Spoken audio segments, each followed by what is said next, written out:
मन को निर्मल, स्वच्छ और पवित्र करने के लिए तुरंत सुने श्रीमद् भागवत गीता। ओम परमात्मने नमः। अथ पंचमो अध्याय।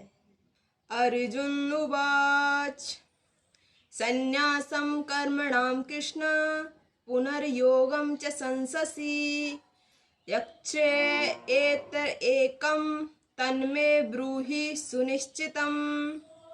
अर्थात अर्जुन बोले, हे कृष्ण, कभी आप कर्मों को त्यागने की बात कहते हैं तो कभी कर्म योग की प्रशंसा करते हैं।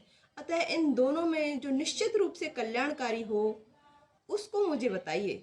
श्री भगवान उवाच संन्यास कर्म योगश्च निःश्रेय सकरावुभौ तयो अस्तु कर्म संन्यास कर्म योगो विशिष्यते। अर्थात श्री भगवान बोले, संन्यास और कर्म योग दोनों ही कल्याण करने वाले हैं, परंतु इन दोनों में कर्म योग संन्यास से श्रेष्ठ है। ज्ञेय स नित्य संन्यासी यो न द्वेष्टि न कांक्षति निर्द्वंद्वो हि महाबाहो सुखम बंधात् प्रमुच्यते। अर्थात हे महाबाहो, जो पुरुष न किसी से द्वेष करता है और न ही कर्म फल की आकांक्षा करता है, ऐसा पुरुष सदा संन्यास ही समझने योग्य है, क्योंकि द्वंद्वों से रहित पुरुष सुख पूर्वक संसार बंधन से मुक्त हो जाता है। सांख्य योगौ पृथग्वाला प्रवदन्ति न पंडिता एकम अप्यास्थित सम्यग् उभयोर्वन्दिते फलम्। अर्थात अज्ञानी लोग संन्यास अर्थात सांख्य योग और कर्म योग को अलग अलग समझते हैं, ना कि ज्ञानी जन। इनमें से कोई भी एक मार्ग का पालन करने वाला पुरुष एक जैसे फल को प्राप्त कर लेता है। यत् सांख्यै प्राप्यते स्थानं तद् गैरपि गम्यते एकं सांख्यं च योगं च यह पश्यति स पश्यति। अर्थात संन्यास के द्वारा जो तत्व प्राप्त होता है, कर्म योग से भी वही प्राप्त किया जा सकता है।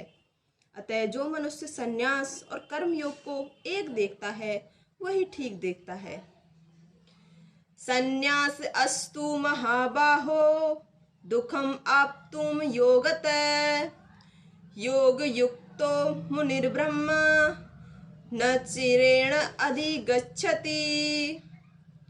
अर्थात हे महाबाहो, कर्मयोग के बिना संन्यास मार्ग पाना कठिन है, परंतु मननशील योगी पुरुष परमात्मा को शीघ्र ही प्राप्त कर लेता है।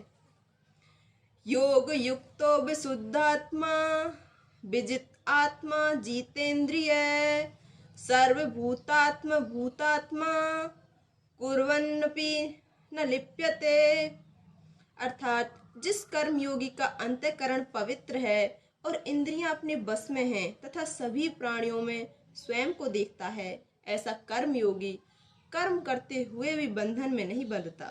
न एव किंचित करोमिति युक्तो मन्येत तत्त्ववित् पश्यन् श्रवणन् स्मरन् जिघ्रन्सन् गच्छ स्वप्न श्वसन प्रलप विसृजन् गृह्य उन्मिष अन्मिषन्नपि इंद्रियाणि इंद्रियार्थेषु वर्तन्ति इति धारयन्। अर्थात तत्व का ज्ञान रखने वाला पुरुष देखते हुए, सुनते हुए, छूते हुए, सूंघते हुए, खाते हुए, चलते हुए, सोते हुए, सांस लेते हुए, बोलते हुए, त्यागते हुए, पलक झपकते हुए भी ऐसा ही समझे कि वह कुछ भी नहीं कर रहा। वह सब जानता है कि यह सब इंद्रियां द्वारा अपनी अपनी प्रकृति अनुसार हो रहा है। ब्रह्मण्य अधाय कर्माणि संग त्यक्त्वा करोति यः लिप्यते न यसे पानेन पद्मपत्रम इवामसा। अर्थात जो पुरुष सभी कर्म ब्रह्म में अर्पण करके और उससे उत्पन्न हुए लगाव को त्याग कर कर्म करता है, वह जल में कमल के पत्ते के समान पाप से लिप्त नहीं होता।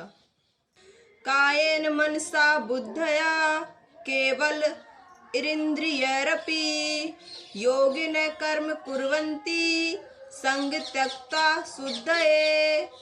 अर्थात कर्मयोगी लगाव को त्याग कर शरीर, मन, बुद्धि और इंद्रियों द्वारा आत्म शुद्धि के लिए कर्म करते हैं। युक्तः कर्म फलम त्यक्त्वा शांतिम आपनोति न इष्टकीम अयुक्तः काम कारेण फले सक्तो निवद्यते। अर्थात कर्मयोगी पुरुष कर्म फल का त्याग करके परम शांति को प्राप्त होता है और कर्म फल में लगाव रखने वाला पुरुष कामना से बंधता जाता है। सर्व कर्माणि मनसा सन्न्यस्यास्ते सुखम वसी नवद्वारे पुरे देहि न एव कुर्वन् कारयन्। अर्थात जब सन्यासी पुरुष मन से सब कर्मों का त्याग कर देता है तब नवद्वार वाली इस शरीर रूपी नगरी में सुख से रहते हुए भी न कर्म करता है और न करवाता है। न कर्तम न कर्माणि लोकस्य सृजति प्रभु न कर्म फल संयोगम स्वभावस्तु प्रवर्तते। अर्थात परमात्मा मनुष्य के न कर्तापन की, न कर्म की और न कर्म फल के साथ संयोग की रचना करता है, किंतु स्वभाव अनुसार ही सब कुछ बरत रहा है। रोजाना श्रीमद् भागवत गीता का पाठ सुनने के लिए subscribe the channel Shriman Narayan. Thanks for watching. Thank you.